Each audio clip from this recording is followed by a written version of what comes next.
Flambée de violence en Irak, 42 victimes pour cette seule journée de dimanche. Affrontement entre l'armée américaine et la guérilla et attentat à la voiture piégée.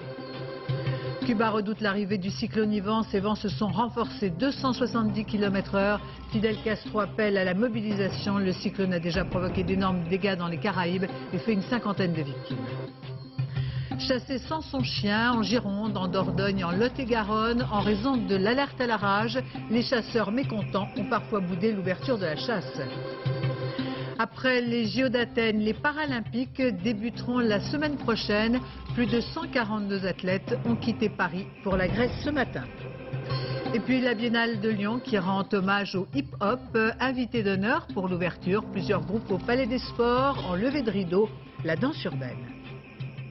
Madame, Monsieur, bonsoir. L'actualité de ce dimanche nous ramène en Irak avec cette nouvelle flambée de violence. D'abord en plein centre de Bagdad, 3 heures de combat opposant l'armée américaine à la guérilla et plusieurs attaques à la voiture piégée. Ces affrontements dans le reste du pays ont provoqué la mort de 42 personnes. Le point avec nos envoyés spéciaux Bertrand Coq, Philippe Jasselin. Porter la guerre au cœur de la capitale, c'est manifestement l'objectif de la rébellion. Pas un jour, pas une nuit sans qu'une salve d'obus ne s'abatte sur la zone verte, l'immense camp retranché américain où se trouve aussi le siège du gouvernement. Des patrouilles de police sont prises pour cible en plein jour, comme ce matin, sur la route de l'aéroport. Parmi les victimes, 2 officiers, dont un colonel. Et puis, toujours ce matin, un peu avant l'heure où les Bagdadis commencent leur journée, sur l'une des artères les plus fréquentées, l'avenue Haïfa, les insurgés attaquent une patrouille américaine. Des chars arrivent en renfort. L'un d'eux, touché par l'explosion d'une voiture piégée, brûle. La foule se rassemble autour du char détruit et manifeste sa joie lorsque 2 hélicoptères fondent sur le groupe et lâchent leurs missiles. Mazen Al-Tomaïzi, journaliste palestinien travaillant pour Al Arabiya, est en train d'enregistrer son commentaire. Il est tué, ainsi qu'une douzaine de personnes.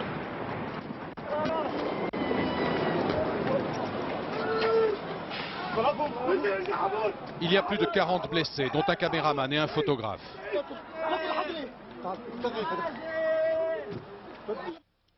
Toute la matinée, les Américains, très nerveux, bouclent le secteur. Ils ont eu des pertes, au moins 4 blessés, et confirmation de leur vulnérabilité dans une ville dont ils sont censés être les maîtres.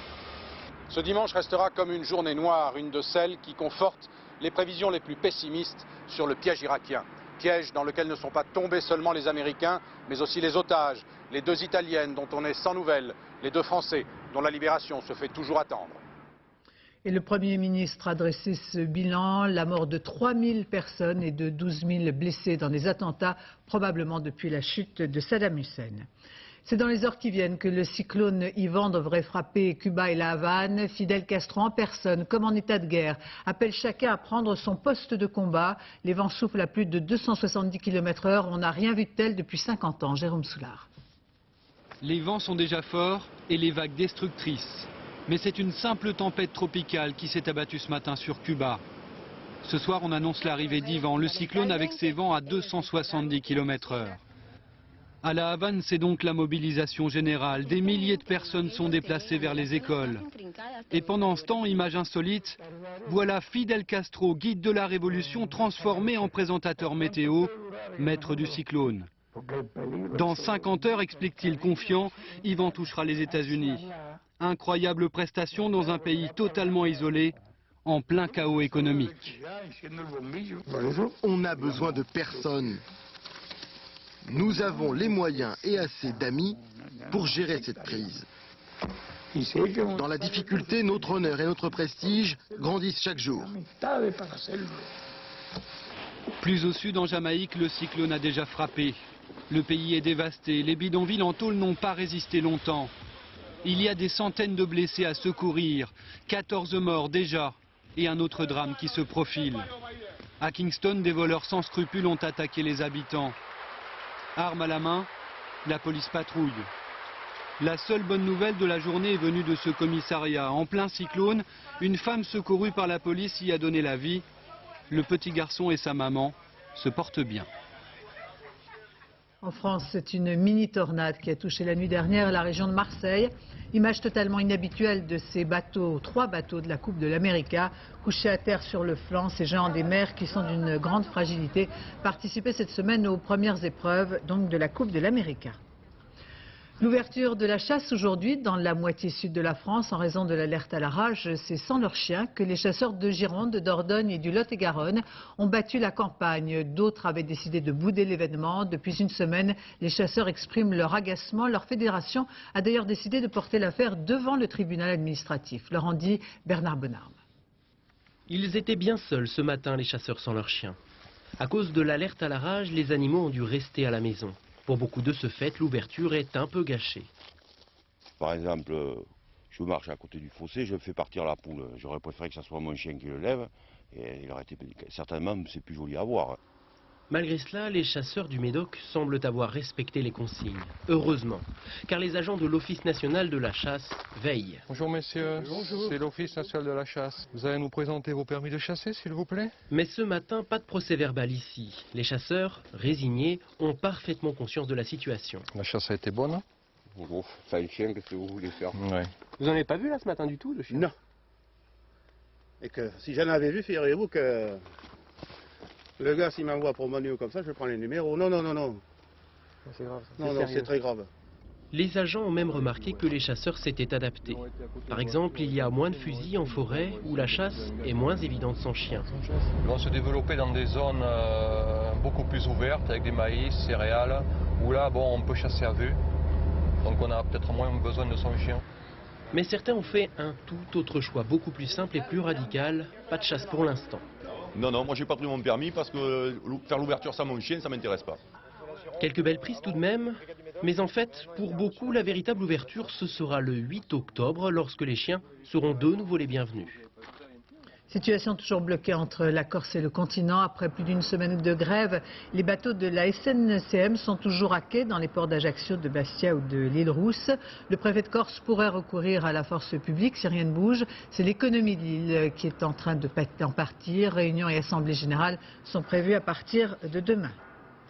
Vous le savez, la date limite pour payer ses impôts a été fixée au 15 septembre. Il vous reste donc 3 jours pour régulariser votre dernier tiers. Pour ceux qui se trouvent dans l'embarras, il existe toujours, en s'y prenant à l'avance, une solution.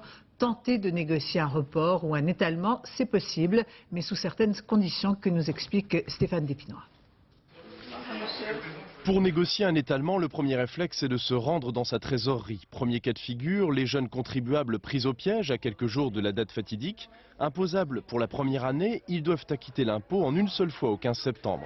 Ali en fait partie, il vient aujourd'hui négocier avec le fisc. Je voulais savoir si je pouvais payer en plusieurs tranches. Bien, alors vous m'avez dit que c'était votre première imposition. Première fois. Bon. Je ne savais même pas si c'était possible déjà, parce qu'on m'avait dit que pour la première fois, on ne peut pas payer en plusieurs tranches.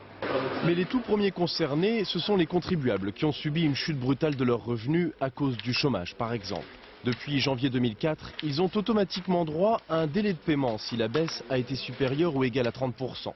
Pour le reste, le fisc étudie les situations au cas par cas.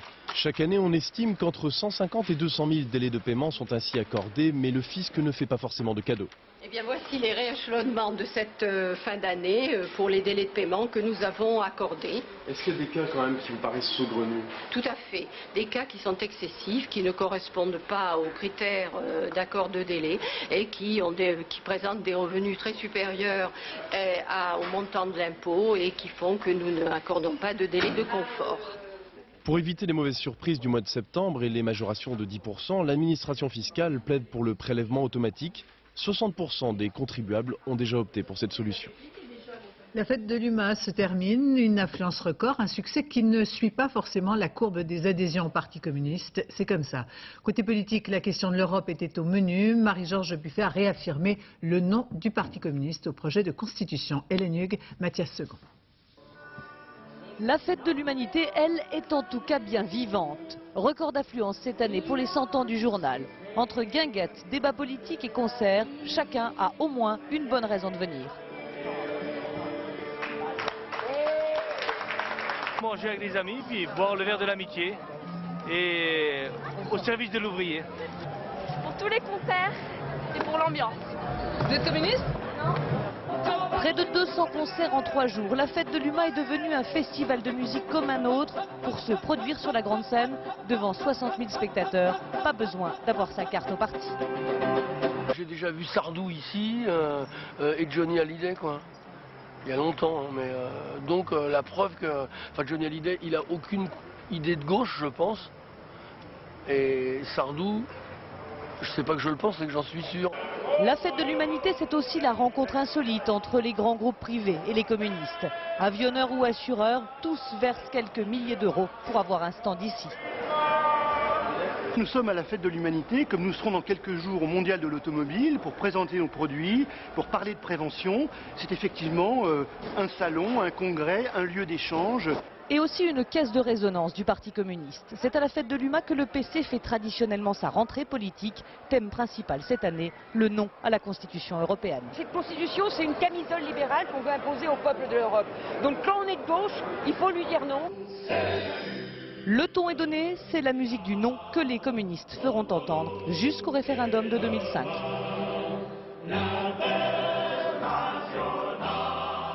Une drôle de cacophonie dans le camp socialiste. Après le non sauf si de Laurent Fabius, les réactions se multiplient et le risque de division inquiète Jean-Baptiste Prédali. Depuis jeudi dernier, François Hollande et Laurent Fabius ne se parlent que par médias interposés. Le non sauf si de Laurent Fabius au référendum sur la Constitution européenne est jugé ambigu. Le numéro 2 du PS soupçonné d'arrière-pensée politicienne ou personnelle, mais ce soir, il persiste. En l'état, évidemment, je ne peux pas approuver ce traité et ma pente naturelle, celle de Laurent Fabius, qui sera discutée au sein du Parti socialiste avec beaucoup d'autres, mais ma pente naturelle est donc de voter contre. Hier, François Hollande s'exprimait pour la première fois. Laurent Fabius s'adresse au président de la République. Le premier secrétaire du PS, favorable au oui, en appelle, lui, aux militants. Pour faire comprendre notre position à l'égard des Français, il faut être clair, on est pour ou on est contre, il faut être simple sur les militants qui votent, et il faut être rassemblé. Et donc je ferai en sorte de rassembler les socialistes, et s'il doit y avoir un vote, et il y aura un vote, le moment venu, c'est sur des positions qui seront elles-mêmes claires.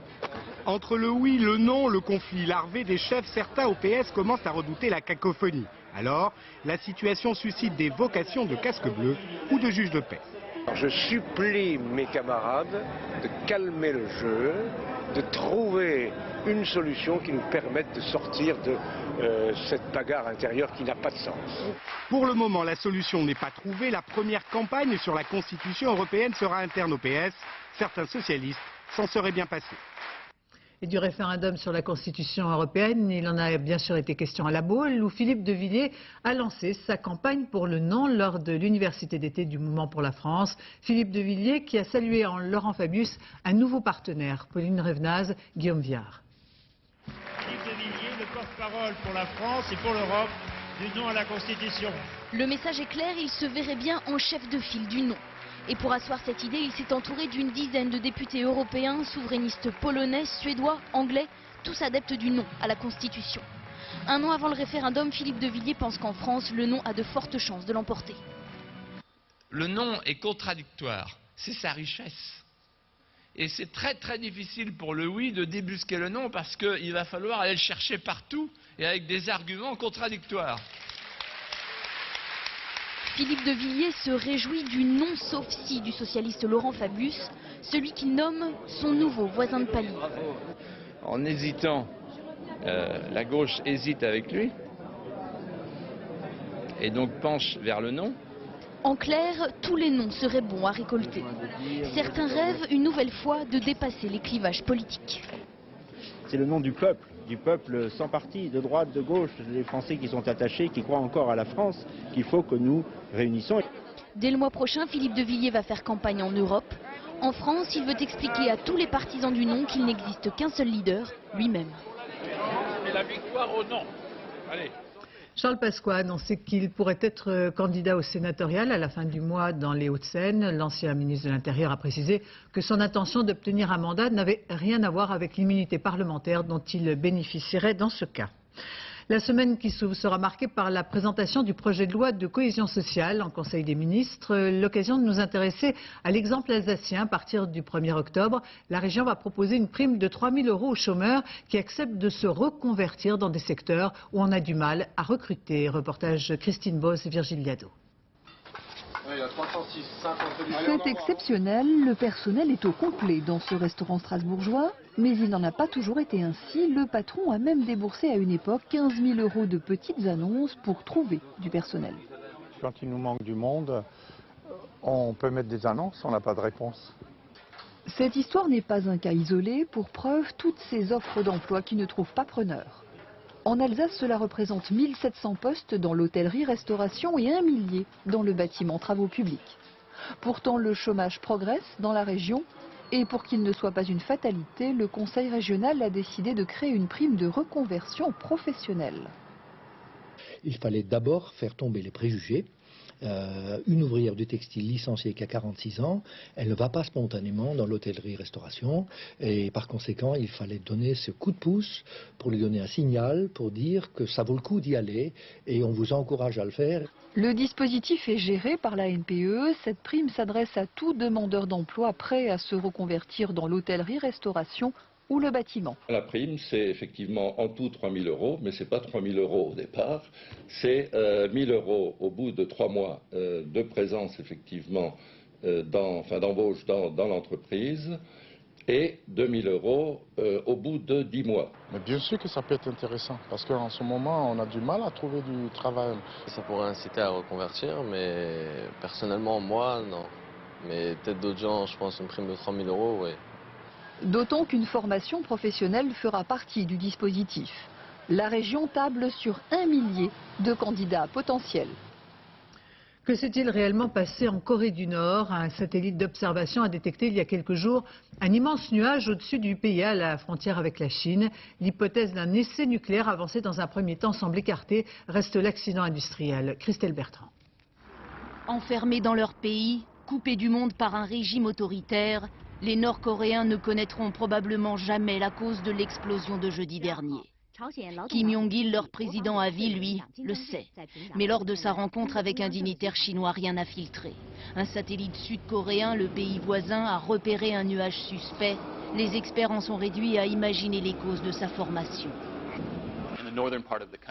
Dans le nord du pays, il y a beaucoup de fabriques d'armes et des bases souterraines de missiles. L'explosion pourrait venir de là. Déjà en avril dernier, l'explosion d'un train avait officiellement tué plus de 170 personnes. Selon la presse sud-coréenne, cette nouvelle déflagration serait beaucoup plus forte. En Chine, on ne serait pas étonné que son origine soit intentionnelle. On pense que cette fois, il s'agissait d'une explosion volontaire, symbolique, pour marquer un événement. Or, c'était jeudi le 56e anniversaire de la fondation de la Corée du Nord, qui continue son éternel bras de fer avec les États-Unis, avec à la clé le chantage nucléaire. Colin Powell, le secrétaire d'État américain, s'est voulu rassurant. Selon ses informations, il ne s'agit pas d'une explosion nucléaire, mais la communauté internationale s'inquiète. En visite en Corée du Nord, le secrétaire d'État britannique aux Affaires étrangères a demandé une explication urgente sur cette mystérieuse explosion. En Israël, des milliers de colons manifestent en ce moment même au centre de Jérusalem. Ils dénoncent le plan d'évacuation de la bande de Gaza d'Ariel Sharon. C'est au pied du mur des lamentations qu'ils sont allés prier. Un important service d'ordre encadre ce rassemblement pour empêcher tout débordement. Le retrait de Gaza concerne 8000 colons qui y vivent actuellement. Aux États-Unis, en pleine campagne électorale, l'interdiction de la vente d'armes de guerre va prendre fin demain et voilà relancé le débat récurrent. Faut-il ou non laisser à la vente libre des Kalachnikov, des armes semi-automatiques? La loi instaurée par Bill Clinton s'éteint d'elle-même. Alain Chalvran. C'est pour éviter cela, des scènes de guerre entre truands et policiers dans les rues américaines, que le Congrès avait voté une loi en 1994 limitant la capacité des armes vendues aux États-Unis. Oh, pas de quoi fouetter un chat. Simplement, pendant 10 ans, il serait interdit de vendre certains gadgets qui transforment un fusil d'assaut, déjà très dangereux en soi, en une arme encore plus fatale. Les 10 ans sont passés, la loi expire lundi, fini donc ces restrictions. Un retour en arrière qui inquiète les associations anti-armes au point de dépenser des fortunes dans ces pages de publicité dans les principaux journaux américains. Depuis l'entrée en vigueur de cette loi, il y a eu une baisse de 66% du nombre d'armes d'assaut. Cela a donc eu un effet important dans ce pays et on aurait pu encore la renforcer. C'est cela dont on a besoin, certainement pas d'une loi plus laxiste et encore moins de pas de loi du tout. Dans les armureries de l'Amérique profonde, ici en Virginie, où se recrutent les amoureux de la gâchette, on feint de ne pas comprendre l'intérêt du débat. Cela ne changera probablement rien. Ce que cela peut changer théoriquement, c'est qu'on pourra mettre un embout anti-éclair, une baïonnette ou un chargeur plus grand. En somme, l'armurier qui ne pouvait vendre que ses petits chargeurs pourra désormais en vendre de plus gros. La belle affaire. Dans les champs de tir où l'on trouve les vrais amateurs, la fin des restrictions passerait presque inaperçue. Par principe, c'est bien de lever les restrictions, mais ça ne changera rien. Je n'ai pas besoin d'un chargeur de 170 balles. Alors pourquoi toute cette polémique? Pourquoi cette campagne si coûteuse dans la presse alors que le changement paraît surtout symbolique? Parce qu'on y voit une victoire du puissant lobby des armes, la NRA, qui réussit là à inverser la tendance à la restriction en jouant sur la corde politique. Il y a des démocrates et des républicains qui ont peur de la NRA. Ils ont peur qu'on diffuse des spots publicitaires mensongers contre eux, qu'on dépense de l'argent pour les faire battre. Dans l'armurerie de Warrington, les préférences sont en tout cas clairement affichées. En Italie, sur l'île de Lampedusa, quelques 650 clandestins ont débarqué, entassés dans des bateaux partis sans doute de Libye. Des hommes, en majorité, ont été pris en charge par les autorités qui les ont rapatriés en Sicile. D'après les premiers éléments de l'enquête, ils seraient originaires d'Égypte ou de pays d'Afrique du Nord. En France, l'affaire Fouad Chouki, avec, vous le savez, ce nouvel élément, l'adolescente de 14 ans est revenue sur ses accusations de viol et a finalement reconnu avoir eu des relations consenties avec l'athlète strasbourgeois. Fouad Chouki, incarcéré, risque désormais d'être poursuivi pour relation avec une mineure de moins de 15 ans. Christine Beauce, Jean-Pierre Pasteur. Fouad Chouki revient de loin. Dans une lettre adressée au juge d'instruction et à l'agence France-Presse, la jeune fille qui l'accusait de viol s'est rétractée. L'adolescente âgée de 14 ans dit avoir été consentante. Les deux familles qui se connaissaient, celle de Fouad et celle de la victime présumée, se sont rencontrées cette semaine. Résultat, cet incroyable retournement de situation qui soulève de nombreuses questions. Manipulation, je ne crois pas. C'est la jeune fille qui raconte à l'une de ses amies ce qui s'est passé selon elle. Et son ami le raconte à sa mère. Et sa mère, qui a connu Fouad, prend ça très mal. Et prend ça comme un viol. Et donc, on va dénoncer un viol. Et la jeune fille n'ose pas revenir sur ce qu'elle a dit à sa mère. Ce n'est qu'avec le temps qu'elle revient là-dessus. L'adolescente est une admiratrice de l'athlète strasbourgeois. Champion de France du 1500 mètres, Fouad a vu une carrière prometteuse de coureur de demi-fond s'interrompre brutalement l'été dernier. Accusé de dopage à l'EPO, ce qu'il a toujours nié, Fouad a été suspendu pendant 18 mois par la Fédération d'athlétisme. Lâché par ses sponsors, il entame une descente aux enfers qui l'a conduit jusqu'en prison lundi dernier. Fouad Chouki devrait être libéré la semaine prochaine, mais pourrait être poursuivi pour détournement de mineurs. Comment un Airbus et un ULM peuvent-ils se retrouver nez à nez, en tout cas dans le même couloir aérien? L'avion de ligne a évité de peu l'ULM au-dessus de Coulommiers. Ce n'est pas la première fois qu'un tel incident est enregistré. Dorothée Cochard, Sébastien Lambert. 13 000 licenciés d'ULM en France, 800 000 heures de vol chaque année.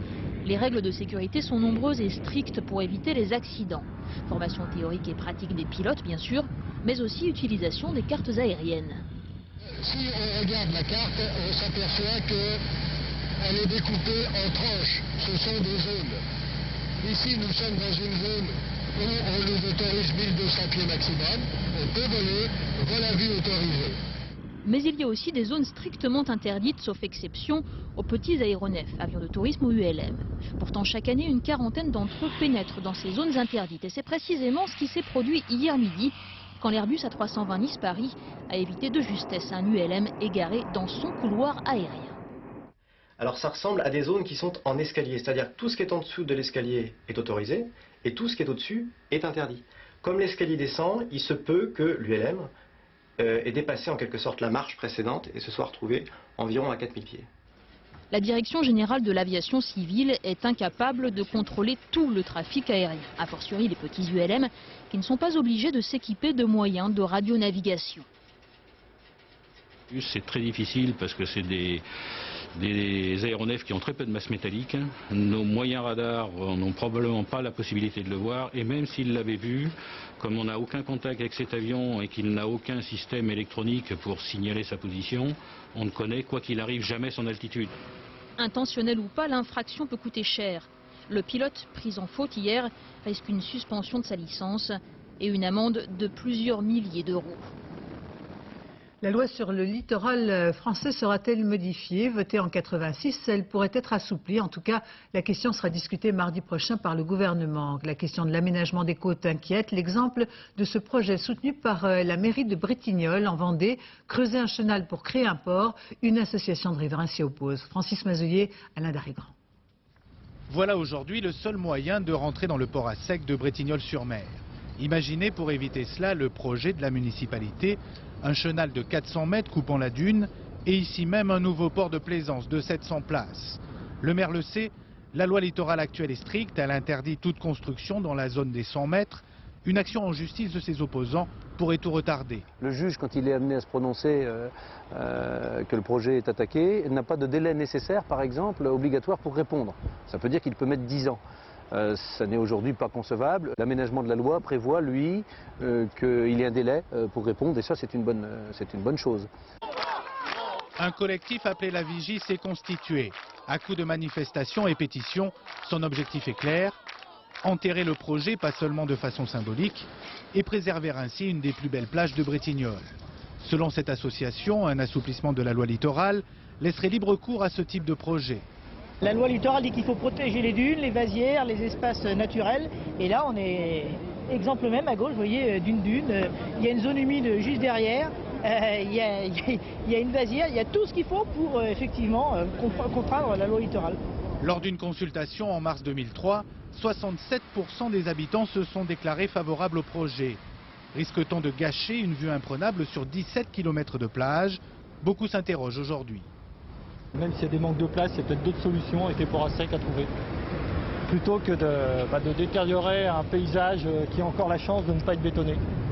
La mairie espère construire ce nouveau port pour 2008, à moins que remous et vents contraires ne le fassent chavirer avant. La Fériette d'Arles ce week-end, une tradition incontournable, un air de fête dans toute la ville, spectacle dans les arènes et dans les rues. Isabelle Stess, Christophe Larocca. Lorsque le riz est prêt pour la récolte, la feria peut commencer. Arles, au petit matin. La ville se barricade. La rue appartient désormais au taureau. Face à lui, quelques intrépides Arlésiens. Vous n'avez pas peur que le taureau rentre dans la paille? Si une fois un gamin qui a sauté, il a failli tomber dans la poêle. Voilà, pas le taureau. Pour les plus téméraires, voici le bandido. Mode d'emploi, attraper le taureau, le mettre à terre et le maîtriser. Enfin, tout au moins, essayer. C'est super fort! Pourquoi? C'est de la bombe, on a des sensations fortes. Ouais, c'est vraiment courageux parce qu'il faut le faire. Hein. Il est comment ce taureau? Il est comme je l'aime. C'est-à-dire il est puissant et méchant. Dans les arènes provençales, la course camarguaise est la plus populaire des tauromachis. Ici, pas de mise à mort. Et la course camarguaise, qui était un jeu dans les fermes à l'origine, est devenue un véritable sport, une compétition. Mais décrocher la cocarde sur le dos du taureau est un combat aussi dangereux que la corrida espagnole, réservée aux passionnés. Une fois qu'on a essayé, c'est un virus qu'on garde jusqu'à la fin de notre vie. Il est fabuleux, il est vigoureux, il est résistant, il est endurant. Et pour nous, c'est le meilleur. Honneur tout de même au cheval, car en Camargue, le taureau n'existerait pas sans ce fidèle compagnon pour veiller sur les troupeaux. Après les JO d'Athènes, place aux Paralympiques qui débuteront dans quelques jours. 142 athlètes ont quitté Orly ce matin. Parmi eux, Joël Janot, porte-drapeau de la délégation et champion du monde du 1500 mètres fauteuil en 2003. Son portrait, Christophe Duchiron, Frédéric Basile. Visage fermé, regard perdu, les proches qu'on laisse derrière soi. À quoi pensent-ils nos athlètes paralympiques ce dimanche matin dans les bus qui les transportent à l'aéroport? Aux Jeux d'Athènes qui débutent la semaine prochaine et qu'ils préparent depuis des mois et des mois. Joël Janot lui pense au 22 août 2004. Il n'arrête pas d'y penser à la finale du 1500 mètres fauteuil, épreuve de démonstration aux Jeux Olympiques. Le grand favori de la course, c'est lui. 80 000 personnes en tribune, en direct à la télé dans le monde entier. Et le monde entier va voir Joël échouer, pris dans une chute en queue de peloton à l'amorce du dernier tour. Déçu, et même plus que ça. Je suis dégoûté là, dégoûté du truc. Mon rêve c'était de participer à un 1500 mètres de démonstration comme ça, de pouvoir gagner. Là c'est une course, franchement, j'ose même pas penser que c'est la réalité, quoi. La réalité c'est que Joël Janot, bientôt 39 ans, n'est plus dégoûté, mais revanchard. À l'aéroport d'Orly avec la délégation française, 142 athlètes plus l'encadrement, encouragés gentiment. Mais personne ici ne manque de courage. On voit tous les gens qui nous regardent dans leur rôle. Ah oui, c'est l'équipe de France, ils partent pour les Jeux et tout ça. Donc bonjour, bon courage, bonne chance. Et c'est vrai que là, ça remplit de bonheur, quoi. Champion du monde sur 1500 mètres l'an dernier à Saint-Denis. L'or en relais aux Jeux de Sydney, 5 fois vainqueur du marathon de Paris. Il possède un palmarès long comme le bras qu'il a musclé. Porte-drapeau et capitaine de l'équipe de France. Vendredi dernier, Joël a fait un cadeau tricolore au président de la République. Et il s'est fait une promesse à lui-même avant de repartir à Athènes. Merci mon capitaine. Quand je reviens pour mettre les choses au clair et je pense que je ferai tout pour remettre les choses au clair. Ça, vous l'avez dit au président, oui ou non? Ah oui, oui. Et quand on dit quelque chose, il faut aller jusqu'au bout. Vu qu'il a l'esprit sportif et l'esprit de compétition, tout ce que Joël Janot va chercher à Athènes, c'est du bonheur. Et le bonheur de Joël Janot, c'est une médaille d'or. Et puis ce coup double pour Julien Absalon après sa médaille d'or en VTT aux Jeux Olympiques d'Athènes. Le Français est devenu aujourd'hui champion du monde en cross-country. La compétition a eu lieu au Jet en Haute-Savoie. C'est le deuxième titre en 24 heures pour le VTT français. Fabien Barrel a été, lui, sacré samedi en descente. Une compétition inédite en France, les championnats du monde de polo. Chantilly accueille les 8 meilleures nations, une discipline confidentielle, souvent associée à un passe-temps de milliardaires. Le polo est pourtant un sport qui attire de plus en plus de jeunes. Manuel Tissier, Olivier Robert. 8 cavaliers à la poursuite d'une petite balle blanche. Les Français sont en rouge et pour la première fois, ils jouent à domicile lors d'un championnat du monde. L'Australie encaisse but sur but. Bien sûr, ce ne sont pas les tribunes du Stade de France. Mais les supporters sont là et passionnés. C'est la première fois qu'on a un grand événement comme ça de polo et où ça intéresse quand même plus de personnes que d'habitude. Donc on est tous très excités. Ça accumule, à mon avis, toutes les qualités qu'on peut trouver dans un sport. Pour moi, c'est le plus beau sport du monde. Bottes de cuir, casque de protection, les poloistes français s'attaquent aussi aux idées reçues. Ils sont jeunes, sportifs et aucun n'est milliardaire. Les gens ont une image toujours un petit peu fausse du polo, c'est-à-dire que le polo c'est un sport de riches, tout ça, mais tous ceux qui sont dans l'équipe actuellement, nous on a tous commencé, on n'avait pas les moyens comme Palefrenier, tout ça, on a tous réussi à jouer dans l'équipe de France aujourd'hui. Rigo qui tape une longue balle un peu trop à gauche, il va freiner. Sur le pré, grand comme 6 terrains de football, chaque cavalier va changer 6 fois de monture. Alors cela coûte cher bien sûr, mais les Poney Club proposent de plus en plus des initiations abordables pour les amateurs de sensations fortes. Très dangereux, je trouve. Alors en criant, on oublie un petit peu la peur, mais c'est vrai que c'est assez dangereux. Mais quand on est passionné, après, il n'y a rien à dire, hein. C'est plus fort que tout. Et c'est vrai que le polo vaut le détour pour ce mariage unique entre le ballet équestre et la compétition. Et dans le ciel de Dieppe, des cerfs-volants par dizaines, images multicolores de ces oiseaux géants poussés par le vent. Une vraie compétition, 33 pays s'affrontent sous le soleil. Valérie Lucas.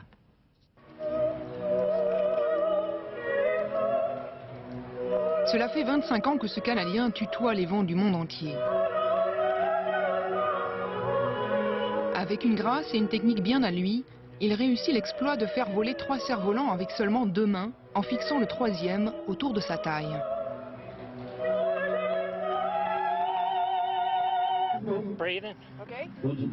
Respirer, glisser, esquiver, une main, deux mains, les pieds et les épaules.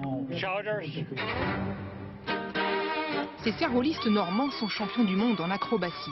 En 5 minutes, ils doivent composer une chorégraphie avec des figures imposées, le tout dans la plus parfaite synchronisation. Malgré un vent souvent mauvais joueur qui leur donne du fil à retordre. On est pris par l'attraction du cerf-volant, plus le vent monte et plus ça devient puissant au niveau de la résistance physique. Et puis on est très sollicité au niveau du sol, on court beaucoup. Autre difficulté, garder les pieds sur terre lorsque le cerf-volant devient envahissant. Cet ingénieur néo-zélandais a le goût de la démesure pour faire plaisir à l'enfant qu'il est resté. Tous mes collègues depuis 30 ans font... Il fait des cerfs-volants. Ça peut paraître idiot, mais c'est mieux que de faire des bombes et des armes. D'autant plus que le cerf-volant, né en Asie il y a plus de 2000 ans, est maintenant un symbole de paix. Et le meilleur moyen de rendre un enfant heureux, comme un poisson dans l'air. Cinéma, l'enquête corse tirée de la célèbre BD de René Pétillon a été projetée hier soir à Porto Vecchio en avant-première mondiale.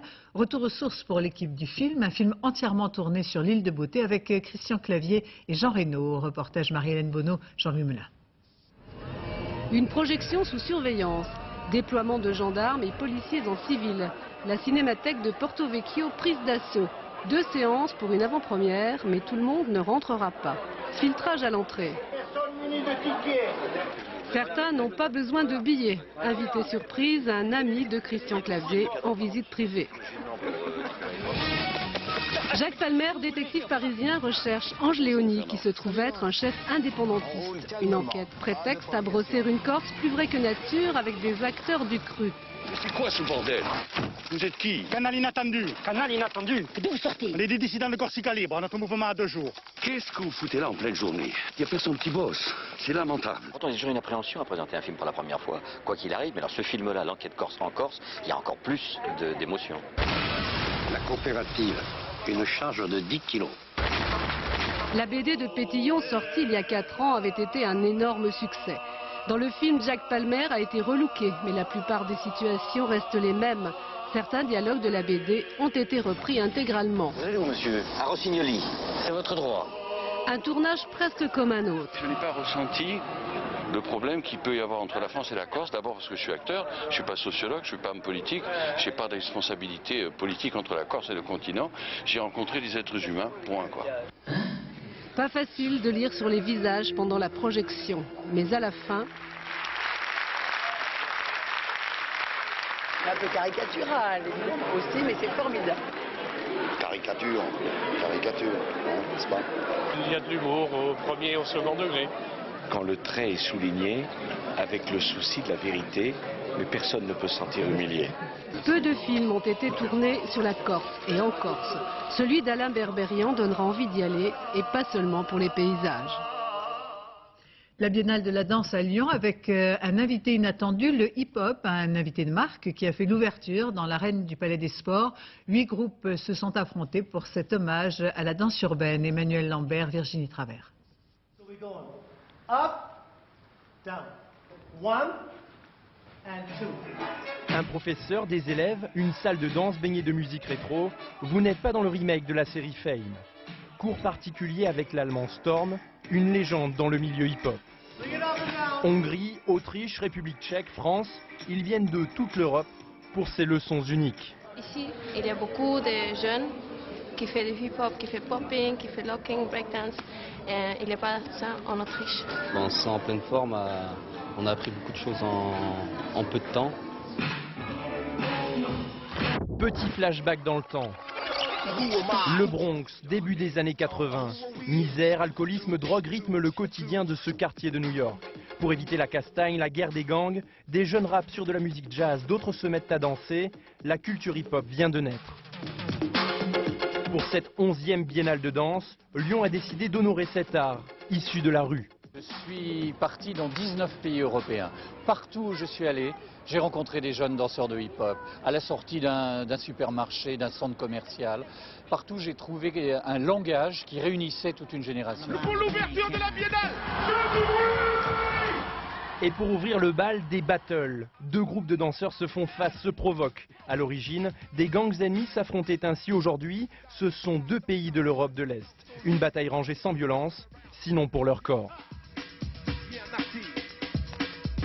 C'est vrai que ce spectacle est monumental, c'est excellent à voir. Quoi. On dirait pas parce qu'ils pensent en s'amusant, mais je pense que c'est assez difficile à faire. Je les admire ces gens-là, je les admire. 40 compagnies, 700 artistes, 21 pays. Lyon fête l'univers de la danse jusqu'au 3 octobre. C'est la fin de ce journal. Merci de votre attention. Tout de suite, la météo Nathalie Riouet, 20h55 urgence. Minuit 10, le dernier journal Jean-Claude Renaud. Demain à 7h40, dans les 4 vérités, Françoise Laborde reçoit François Chérec. 13h, Christophe Ondelat. 20h, David Pujadas. Et puis demain soir, dans Mots croisés avec Arlette Chabot, 2 débats. Peut-on lutter contre l'islam et le PS malade de l'Europe? Excellente fin de soirée sur France 2.